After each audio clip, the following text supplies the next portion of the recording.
I've reviewed your kitchen plan and what you want to do with it in terms of moving the refrigerator from where it is here over to this corner, putting the range here, and getting a bank of cabinets here. And I've done what I can with all of these different walls.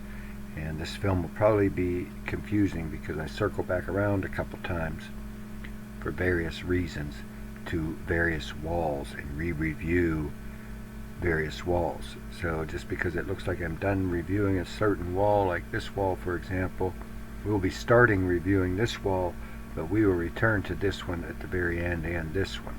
But hopefully this will not be too confusing.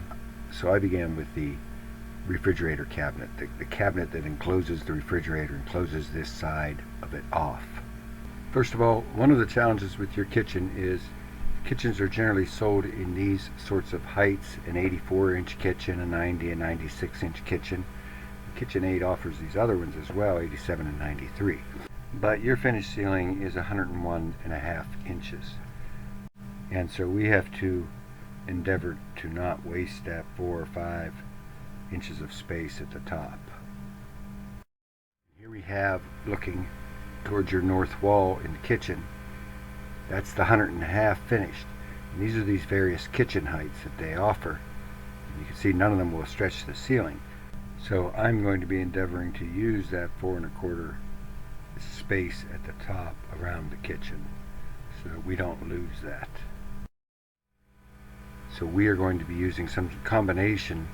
Otherwise, we can use a typical 96 and end there and fill this all in with molding or crown work, which looks nice, but it doesn't offer you that much more storage. Another thing we'll have to deal with going forward is the situation of this windowsill and its interface with any kind of a cabinet to the left.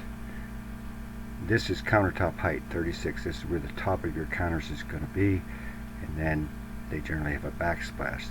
They're not this tall. The backsplash in your case would come up generally if you use one of those rolled and formed Formica tops that has this smooth back edge, not square, comes up and rolls into the wall. That would only come up to about here. But there's still going to be the case of how do you interface that with this sill. We're just going to cover these Formica edges right now because some of it has to do with that window, and it also has to do with what your preferences are going to be on these countertop, on these edges for this Formica finish. Once you choose whatever pattern it's going to be, then it's a case of what your edges are going to be, both this back edge here and this front edge here. And there's essentially 10 different edges to choose from. And these ones back here that you see here that roll up and form here, this is generally about 3 or 3.5 inches high. Notice also that some of these have a bigger radius here and some of them are smaller, those two in particular, and that might play a role. Now this is called a self edge, where it's square like this, and that might be something that we need to do depending on how things work out with that window. But notice all of these different front edges through here, and I have another one over here that shows this. This is showing all of those backsplashes at 3 inches off the surface of the countertop. But the backsplash in my kitchen, those countertops that I put in 20 years ago, that is 4 inches there. So for all I know, they make those perhaps up to 5 inches, where it's all one piece of Formica. So if this becomes relevant, I will check with whatever fabricator is relevant and find out what is the actual truth of that. But I could not find it online while I was searching. This is a typical old school that has a bevel on the front of it, and this one here comes and rolls off. But they do still make them also. It wasn't as clear from that manufacturer fabricator, but this one here is your typical no drip edge, where you have that little raise in the countertop. And these are some others that weren't reviewed in the first one. Some other of these edges for you to look at and consider. And while I couldn't find anything about that post-formed backsplash height, I did come across this photograph, And this is Formica, and it shows one of these edge treatments where it's rolled all the way around. But it also shows a treatment where there is no backsplash at all. It's just the ceramic tile backsplash that comes down on top of the counter, which might also be something we want to consider in your case. A side note is that that particular pattern seems like would actually go good with the color, I think, that you specified for your cabinetry itself. And that was just something I thought about. So both the top edge of that backsplash, that built-in backsplash, and the ceramic tile considerations will have to be looked at with regard to how they interface with this window. But in general, also, just to specify that. I started by using a standard refrigerator enclosure with a cabinet built into it here.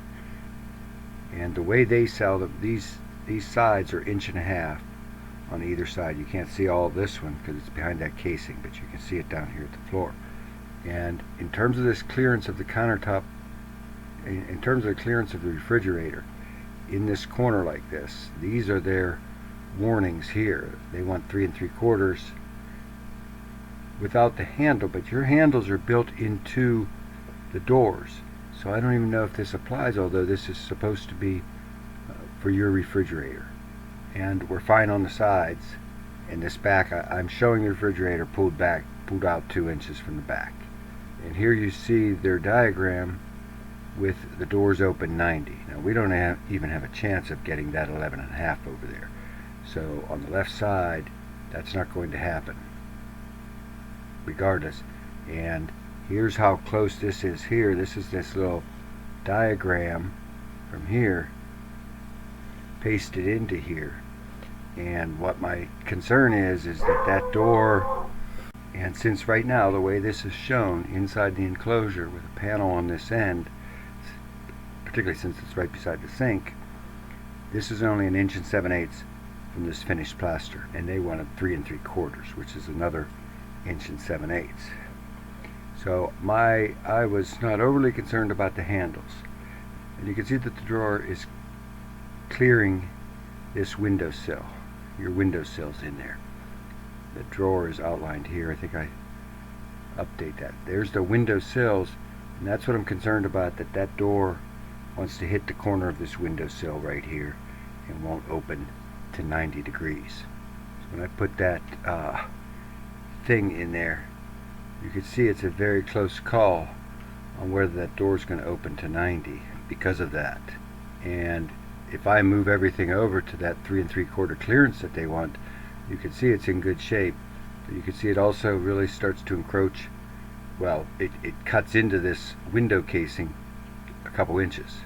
And here you see that fail-safe approach where we allow that 3 3/4 on this side. Now here is another thing, because this isn't an exact diagram of your fridge, but it looks to me like the doors won't even have a chance of hitting the sill if they're situated like this.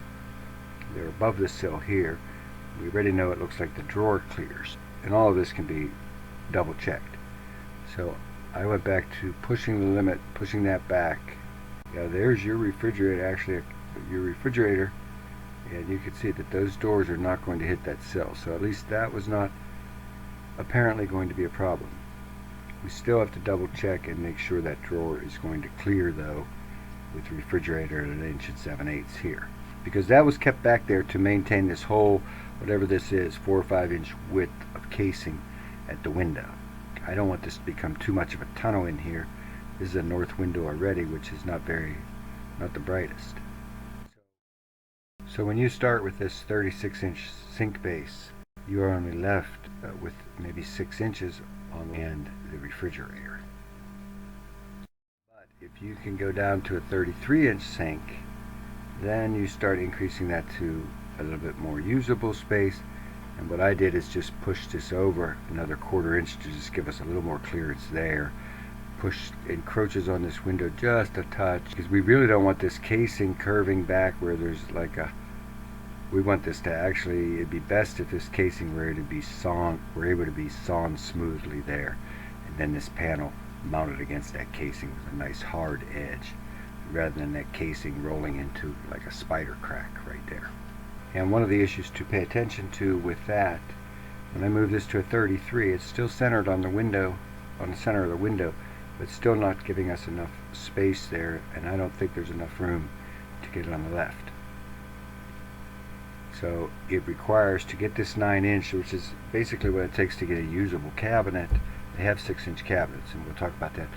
But to get that 9 inches there, it has to be moved off the window center line just a touch, as you can see with the faucet there.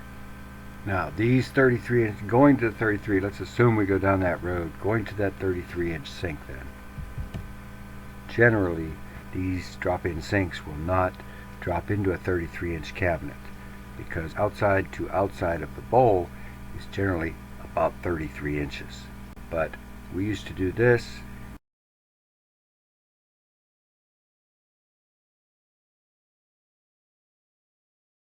And we go down to this 33-inch wide, you can see how these things are, the sink is, the sides of the cabinet are in the way of the sink. If those sides are cut out like this, and I've done this when I used to do this work, those sides of a 33-inch cabinet, and this is shown as 3/4 inch sides, your sides will be in a little bit, but either way, because your sides are 1/2 inch, those can be cut like that, and the cabinet, it's going to be screwed to the wall, and this is going to be screwed to the cabinet that's going to be next to it on either side. So this doesn't really, have a detrimental effect on the cabinet itself, and it does allow you to use that 33-inch wide double bowl sink in a 33-inch cabinet. So, and you can see that sink can be as wide. If we measure the inside of this sink from bowl to bowl, and we allow it to be 1/16 of an inch thick, and as long as that measurement is 32 7/8 or less, then this can work. So I will double check that for you if this ends up being something that we want to do. For the moment, assuming that 33-inch sink base is used and we have that 9-inch space on the side, there are a variety of things that can go into these 9-inch cabinets, and they do make a little ladder storage cabinet for a 6-inch wide, but the 9-inch can come with a tray divider like that, and then we'll cover some of the other specialty items that they have later. But either the 9 or the 6-inch is like that. If it's a 6-inch, it doesn't have the standard shaker style door panel. It is just a flat slab. And here is that 9-inch cabinet in there with whatever it ends up being inside. And I move these over. I have this right at 36, so I move this over another 1/4 inch in case that wall's out of plumb or anything. And that makes that tight joint against the casing here. And we have our 9-inch cabinet. The sink, as you can see, is probably 1.5 inches, maybe off center tops. And you end up with this plan at that little area right here. And then I kind of developed it coming around this corner. Is just so much. This film is hopefully not too much. So I developed coming around that corner, and I used this kind of a Susan base that has a single door that just opens like this, and then your Susan base is inside. Developed it to the corner this way. Okay, using this 96-inch kitchen and not dealing with this 4-inch bit up here yet. And that's the range, the side of the range. These double door, these cabinets in general, I don't, like I said, I don't know where this goes. These cabinets in general, they make all sorts of different heights, but they don't make a 45-inch height. So that's one of the things that kind of gets to us going forward. They do make this, which is shown in a couple different variations, where there's a top door that's separate from the bottom door. And in this first variation, I use their tallest cabinet, their 48, and push that all the way up to the ceiling. And we'll talk later, that ceiling is probably not totally flat. But if it is 1.5 the floor, and we push that all the way up to the ceiling, your backsplash height ends up at 16.25, which is 1.75 inches shorter than what the standard backsplash, what they call backsplash height, this height between here. They also make, they make a tall single door cabinet like that in 48 inches, and they make one of these stack cabinets with two separate doors like that in 48 inches. Again, they only make it 48 and 60, and 60 is obviously way too high. So what you have when you do this is this top cabinet is 18, or this top door is around 18 inches.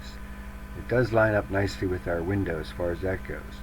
And this bottom portion is about 30, and that's why we're too close to the counter here. And I did that on this wall and the cabinets beside the range, that same split cabinet approach. We looked at the other cabinets, and we already talked about this, I believe, somewhere in this film.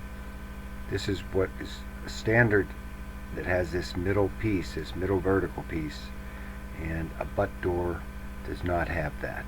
Those doors just come together, and that's open all the way across. But when I saw they made this one here, they generally make these for on top of wide refrigerators, but they did have it in 49, and that just worked out. We have exactly 49 here, and that 18 was also good.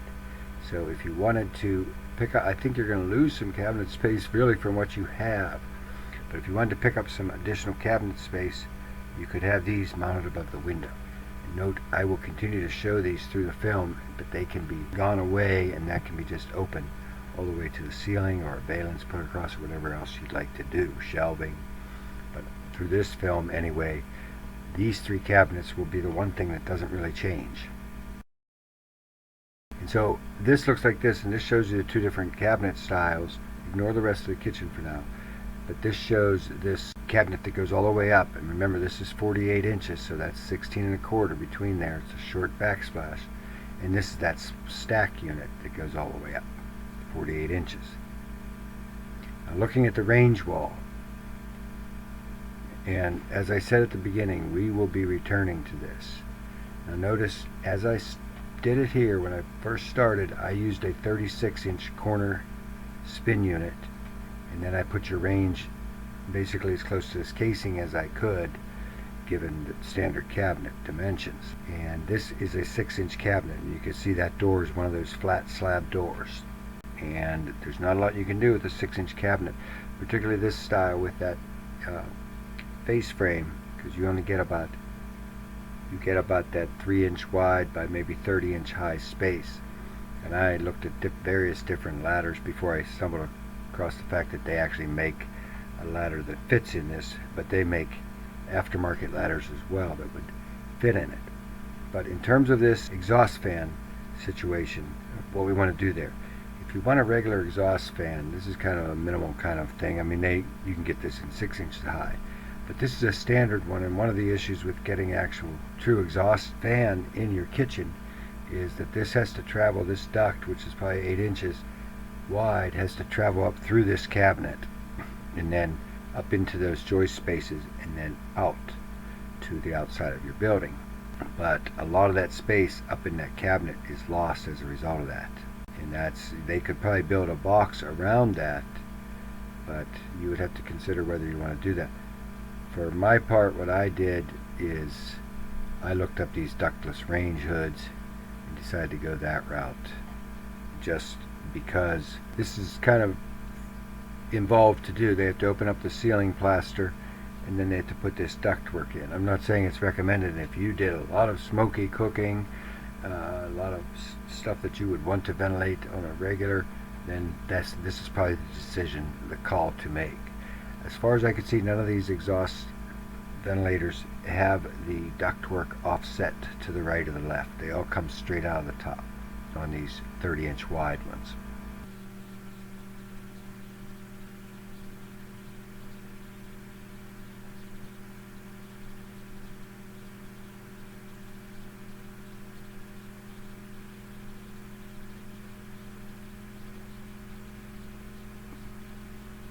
It does have a light. I don't know how that 75 watt you can put in there, which is pretty nice.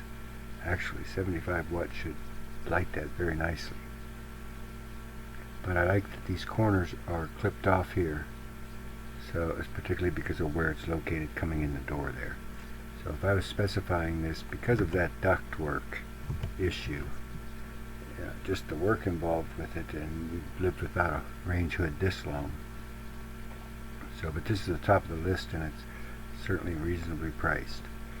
So that is what I'm showing for now. If you want an actual ducted range hood, then we will have to live with duct going up through that cabinet. Now, your carpenter, whoever installs these cabinets, could probably build a box around this, but your storage in that cabinet's, compromised by, it looks like about something near a third of the storage is eaten up by this duct going up through here. So for now, I'm going to recommend, because it's a less expensive option as well, I'm just going to recommend this and show this. And here is that Barone range hood shown here. Also, in case I forget, at the front of that sink, those two little false drawers, I'm sure you're aware of those little tilt-out trays they have that you can store your sink-related stuff in if you want. But just did want to mention that. So here it is with this. Now, one thing to keep in mind, this 22.5, this is more or less a minimum above this electric range top. And you have to see how that feels to you. And this sticks out about 18 inches from the wall. Whether that gets in your way and you have to push that up further. If you do, you got to push it up in 3-inch increments if we want these cabinets to work out here. So, but right now I've shown it about as low as I would want it.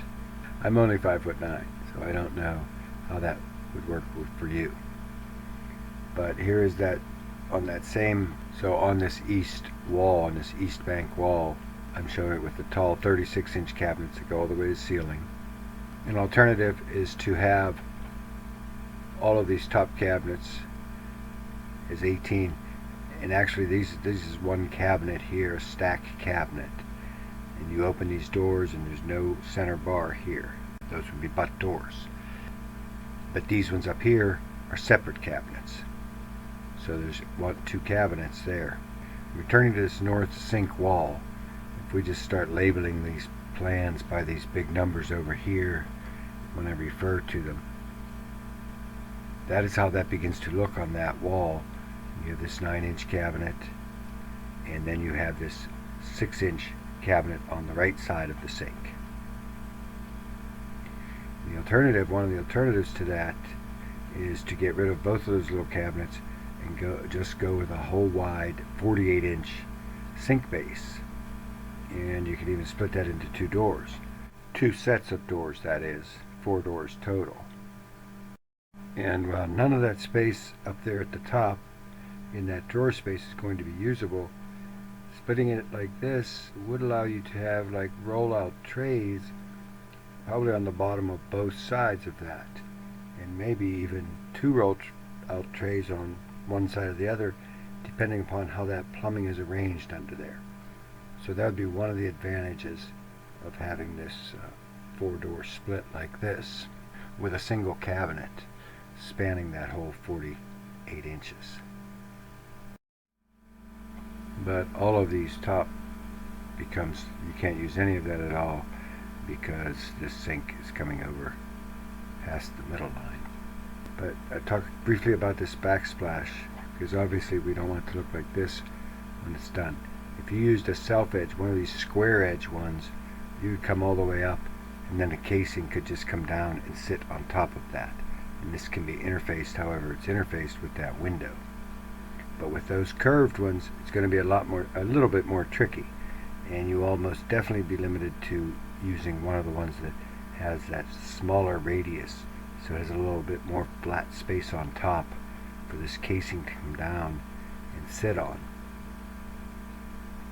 And I actually show this arrangement done here with this flat square edge backsplash coming over and underneath that window and that sill completely forgotten, because one of the things I don't like with leaving the sill in there is this side has to be cut off. There's just no way around that, and there's no logical way to cut this end off and have it look good at all.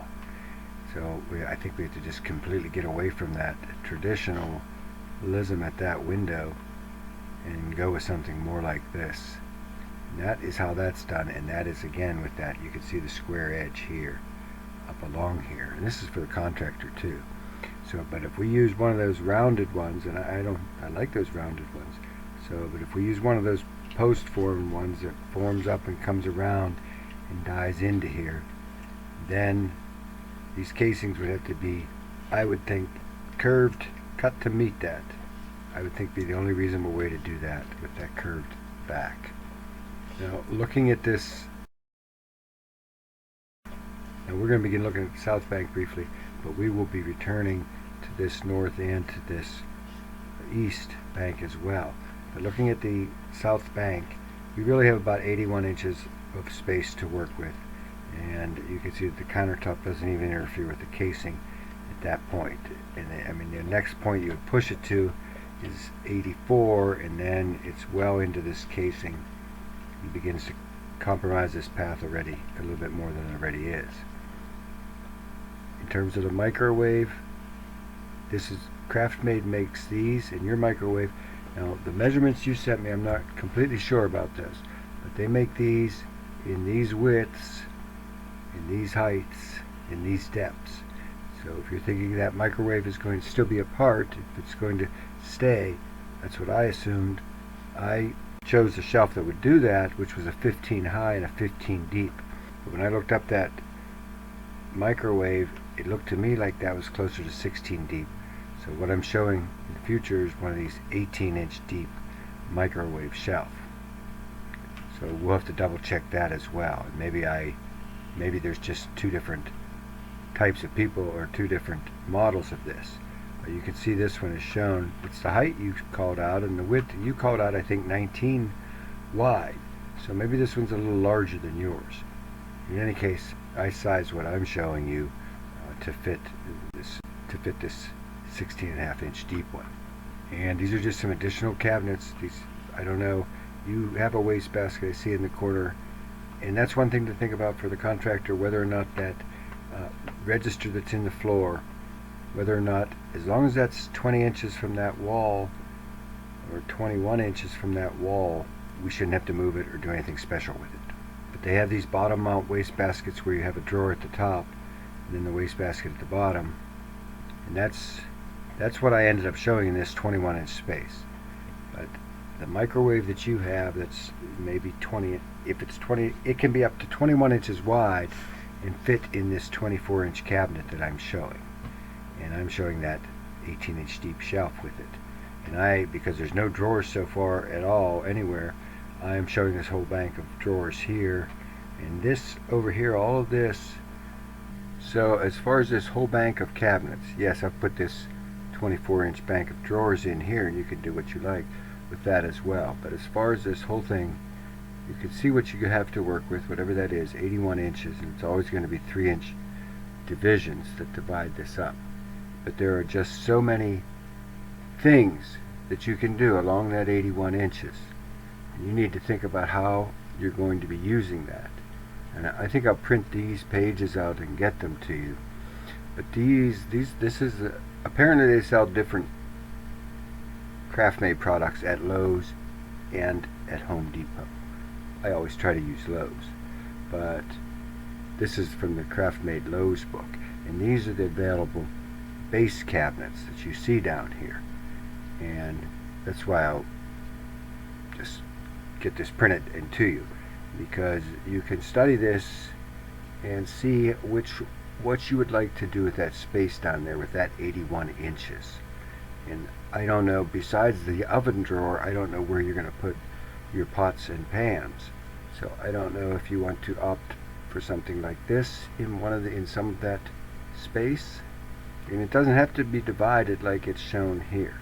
I'd like these to stay at 24 just because of this ranking down here, regardless of what kind of a cabinet that is. But yes, these are, and here I'm going to show you something else that's important about. Well, these cabinets can be ordered with butt doors, which means there's not this center piece of wood coming down through here. When you open both doors, well, These here always use butt doors because they have the full width trays that roll out. But this applies for your cabinets too, like this one here. This can either come with that stick down through there, and I guess that helps your shelves some, but I think the shelves are, if they're selling it without the butt, which is without that piece of wood that comes down here, and this is all open when you open it, and then I'm sure their shelves can handle it. But just to take a few more look at these options, you know, some of these have one drawer at the top, some have two, some have a shelf and one roll tray, and you know, it goes on and on, where you can have 4 roll trays in, you know, however you would divide this space. If we left this 24 that I put in here, you have 57 inches of space to work with. So, oh, and also then I showed this one here, which is, this is 21 wide, which is, I would be inclined if I were to do this, or if you were, I noticed at the end though that you had your wastebasket on the floor, but I have this installed in this 21-inch wide cabinet, this double wastebasket base. Still has one drawer at the top, but yeah, if the wastebasket base were going to be used, I kind of like these doors to work out even, but I would be inclined to bring this down to an 18, this down to an 18, and both of these up to 39s.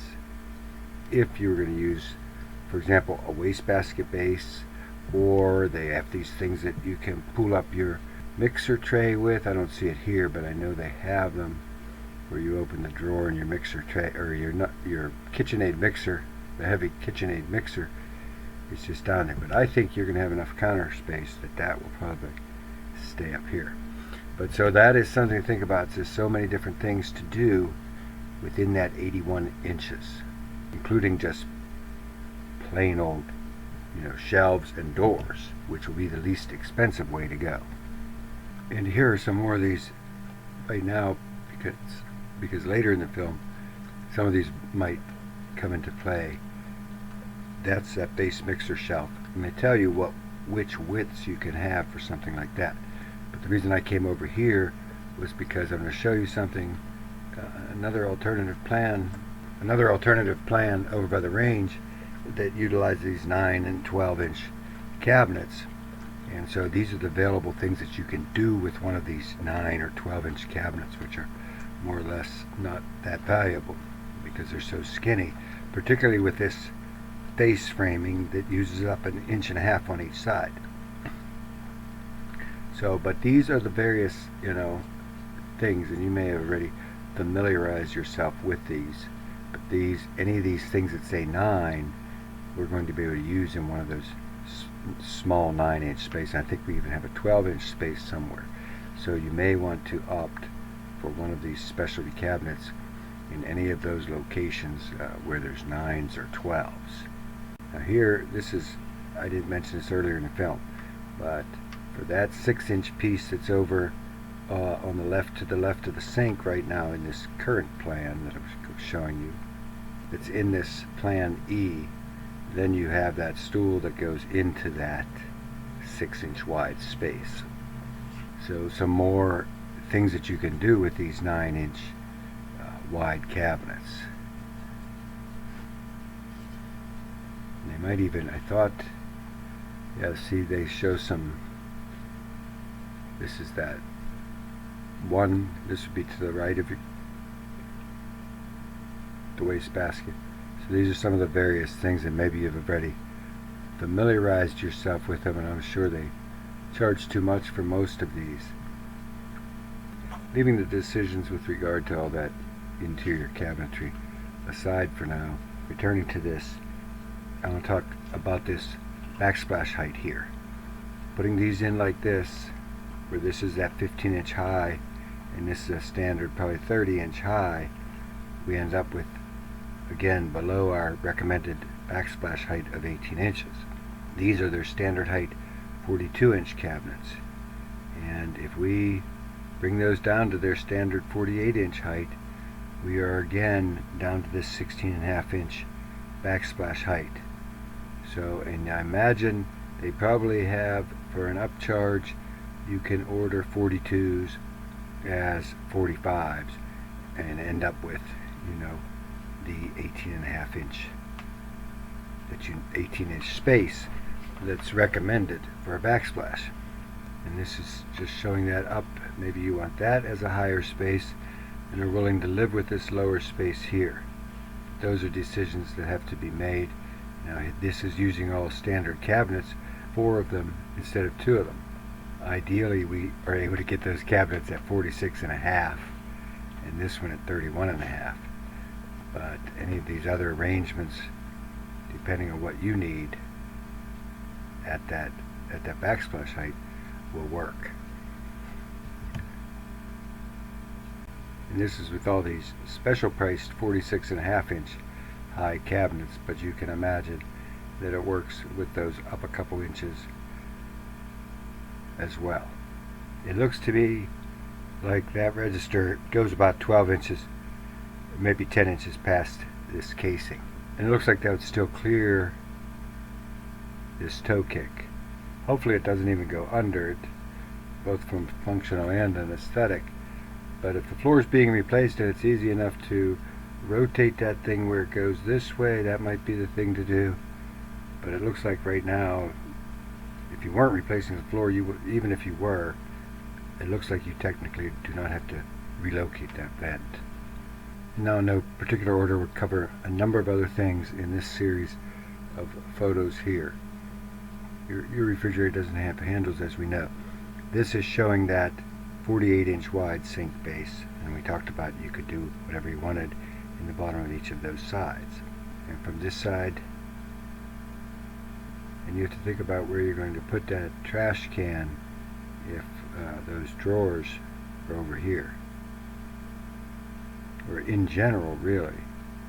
And I'm showing it's inside this cabinet here right now, but there are other options, including under the sink, and they have pull-out things that can go under there. So a number of things can be, but that has to be considered where that waste receptacle is going to go. On this side here, some people might bring this ceramic out to the bottom of this and then down maybe. I just have it stopping in the corner. Now, this is the only space you have between here and here, and one of the things with regard to this plan that has this wide sink base is there are no drawers at all on that side of the kitchen. When we get over there, there's no drawers over there. This is that 36-inch Susan base in the corner, and I'm going to talk about the end of this cabinet right here. This is how this is looking right here in this plan. And you can have the end of those cabinets paneled like this, and even have that one come down and cover the end of that range hood an extra 6 inches. And if it were me, I think I would be just bringing this ceramic all the way down to the floor like this, where it dies on top of the base. You can see it down here, and it only has to run so far down behind the range.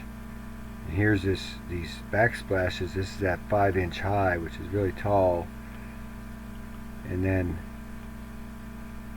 it goes down to closer to 4. Hopefully that works. This is the cabinets. Now this is going to be, these are going to be standard cabinets. That's at 16.5-inch backsplash space, and those are standard cabinets, and now the backsplash space is closer to 20. But coming back to getting drawers on that side of the kitchen, if we wanted at least a drawer or 2 over there on that side of the kitchen, this is one way to do it. Take this and go from that 36-inch wide that has the door that angles across, go to this type of thing, and this door opens and has a little hinge here that swings open, and you still have the spin unit inside there. That allows you to get a 12-inch cabinet here. We go back to this 33-inch sink base with the sides cut out, and you have the 6-inch cabinet here. But that gives you this 12-inch thing here and 9 inches on this side of this range, like this on that wall.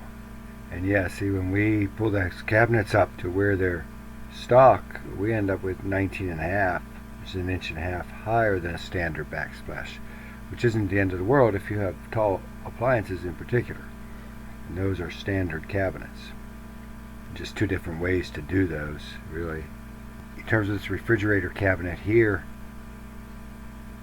That's what you need, is that bare minimum 70 inches. So I'm showing a refrigerator, and then these are these 1.5-inch side panels, and then this is a deep wall cabinet, 24-inch deep wall cabinet by 30 inches high, and it goes up to the ceiling.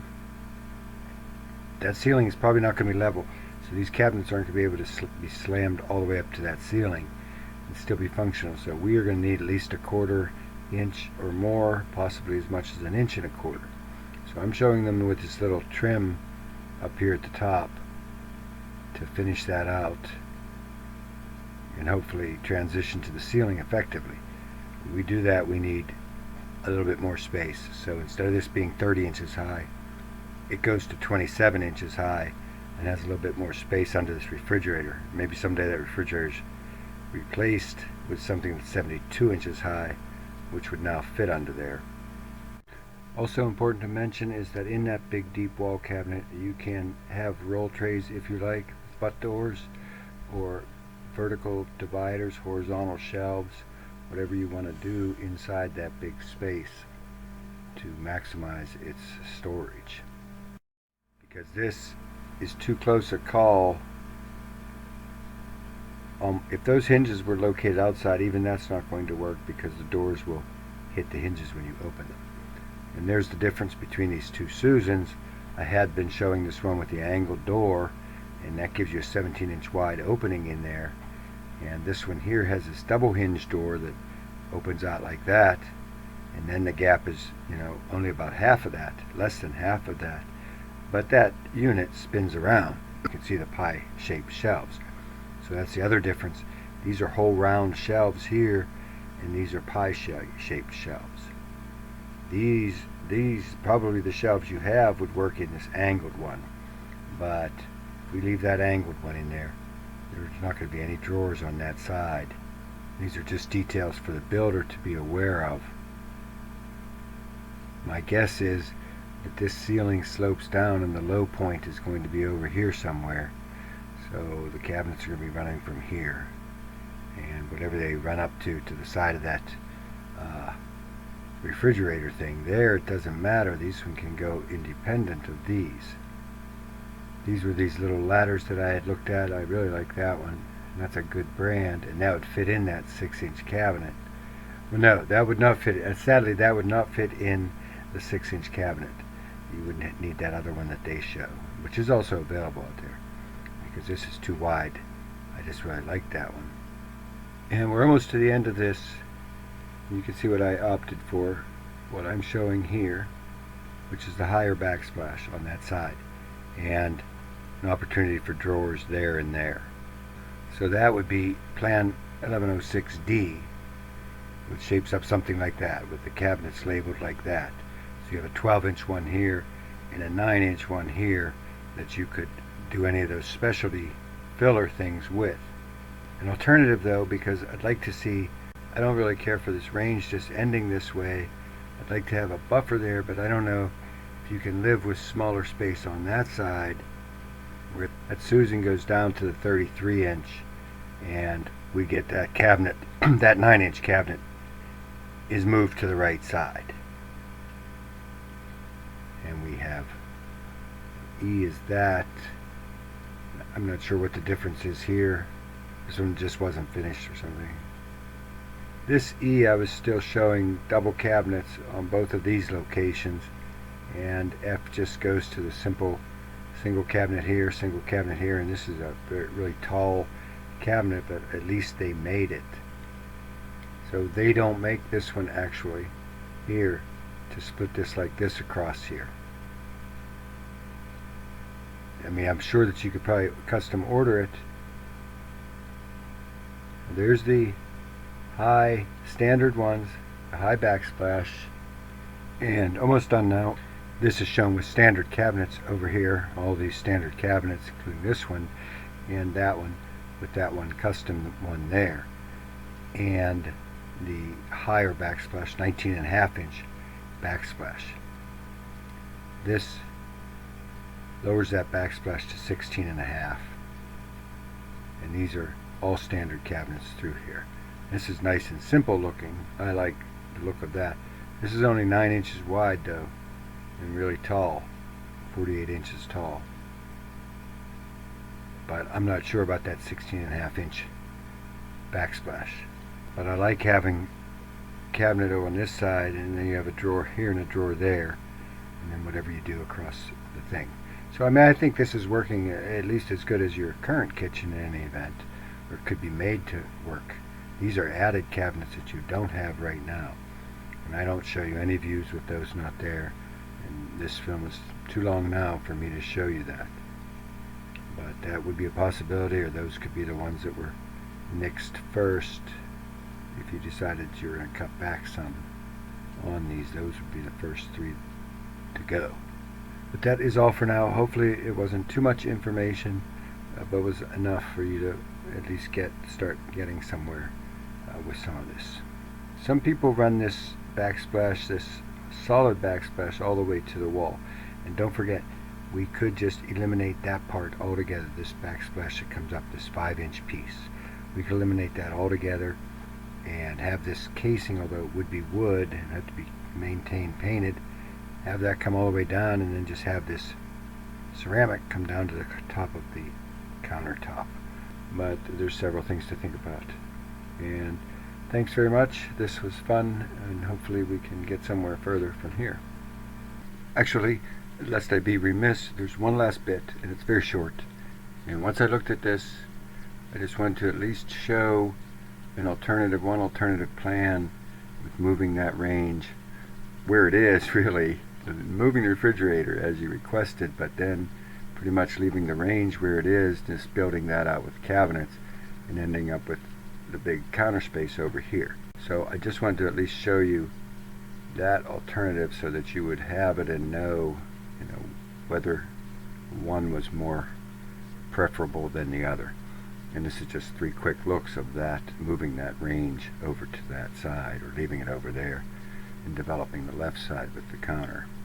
And you can either have these with the 16.5-inch space or 19.5-inch space, depending on how this crown at the top works out. And this crown could be more elaborate if you wanted to buy the shorter cabinets and then have a more elaborate crown up here, although we're kind of limited here how much space there is to work with. And that, by the way, when I dropped this to take care of any unlevelness in the ceiling and add this little molding up here, it made this top window trim shorter than the width of the sides, just like the bottom is shorter in this treatment. So that is it for now, for sure. I promise you this will be the end of the film, and I'll talk to you the next time. Thanks.